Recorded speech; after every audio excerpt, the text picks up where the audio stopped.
नमस्कार दर्शक बंधु आपण समस्त को आम आउ एक वीडियो को स्वागत।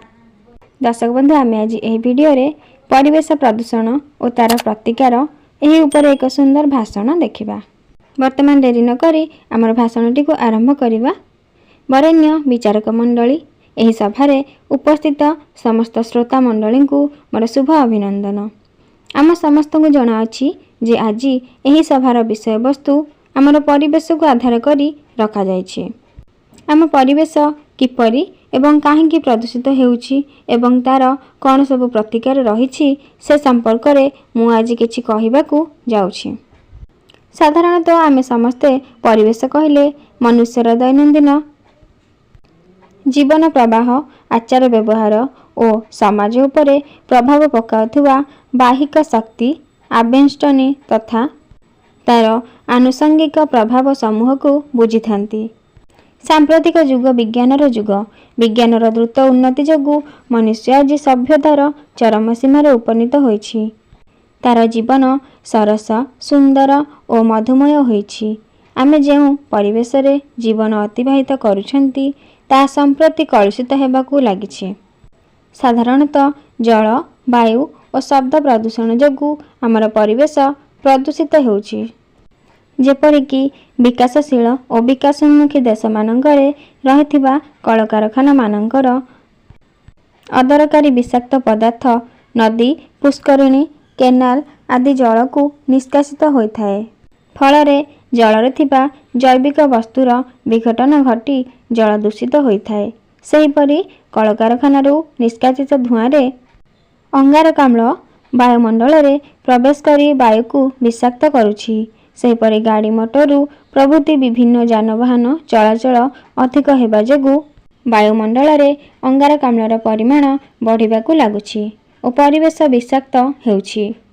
आजिकाली बहु उच्चरे खूब द्रुत गति रे आकाशयान उड़िबा फलरे सेथिरु निर्गत विभिन्न प्रकार गैस स्ट्राटोस्फियर को उत्तप्त करी वायु को दूषित करने सह क्षति पहुँचाउछंती। जनसंख्या बढ़िबा फलरे सेमानंकर विभिन्न आवश्यकता पूरण हेउछि। फलरे परिवेश क्रमशः अस्वास्थ्यकर होई पड़ुछि। सेहिपरि जनसंख्या वृद्धि सह विभिन्न नूतन कलकारखाना और बासगृह निर्माण हेउछि। फलरे जंगल संपदरू काठ परि अनेक द्रव्य उपरे जनसाधारण निर्भरशील हेबाकू पड़ुछि, जहा द्वारा जंगलरू गछ कटा जाउछि। यह परिवेश प्रदूषणर एक मुख्य कारण रूपे उभा होइछि। कीटनाशक दाउरू फसल रक्षा पाई विभिन्न वैज्ञानिक कीटनाशक औषध आविष्कार हेउछि, जहा द्वारा जल वायु उभय प्रदूषित हेबारे लागुछि। एहिपरि अनेक कारणरू परिवेश प्रदूषित हेउथिले मध्य से सबको रोकिबा पाई केतेक प्रतिकार मध्य रहिछि। जेपरिकी जनमत सृष्टि करी सरकारी व बेसरकारी स्तर रे विभिन्न आलोचना चक्र पदयात्रा द्वारा परिवेश को सुरक्षा करिवार ध्वनि को प्रचार करने आवश्यक।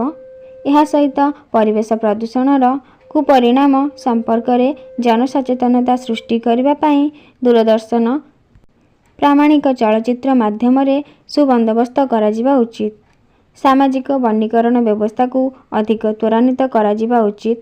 वन्य संपद जेपरि क्षय न हुए से व्यवस्था करने सह अंध भाव वृक्ष काटिबा अपराध बोली विवेचित हेबा उचित। पाठ्य पुस्तक रे परिवेश प्रदूषणर भयावहता और प्रतिकार संपर्क रे प्रबंध स्थान पाइबा उचित। गाँ गहली रे गढ़ुथिबा स्वेच्छासेवी संगठन बा अनुष्ठान को सरकारी आर्थिक साहाय्य मिलिबा द्वारा सेमाने कर्मशाला वक्तृता आदि माध्यम रे जनजागरण सृष्टि करने आवश्यक। आम परिवेश रे थिबा विभिन्न वृक्ष सह अनेक औषधीय वृक्षर सुरक्षा करने उचित। जंगल ध्वंस को मध्य रोकिबा आवश्यक। सहर बजार मानक छकरे लोके अनेक गाड़ी मोटर स्टैंड रे न रखी रास्ता मझिरे स्टार्ट बंद न करी अटकाई थांती। फलरे सेथिरु बाहरुथुबा धुआं एवं घड़घड़ शब्द रे वायु प्रदूषित हेबा सह शब्द मध्य प्रदूषित होइथाए। तेणु एहाकू रोकिबा श्रेयस्कर। शेषरे एतिकी कहिबी जे परिवेश को ବିଶୁଦ୍ଧ କରିବା ଆମ ସମସ୍ତଙ୍କର କର୍ତ୍ତବ୍ୟ।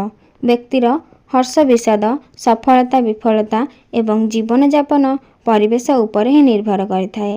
ଆମେ ସମସ୍ତେ ହୃଦୟଙ୍ଗମ କରିବା ଉଚିତ ଯେ ଏହି ବିଶାଳ ପୃଥିବୀରେ ଯେଉଁ ଜୀବଜଗତ ଅଛି ଆମେ ତାହାର ଅଂଶବିଶେଷ ମାତ୍ର।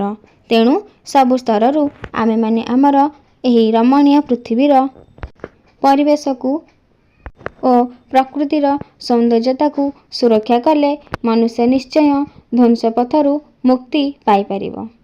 ଏତିକି କହି ମୋର ବକ୍ତବ୍ୟ ଶେଷ କରୁଛି। ଧନ୍ୟବାଦ।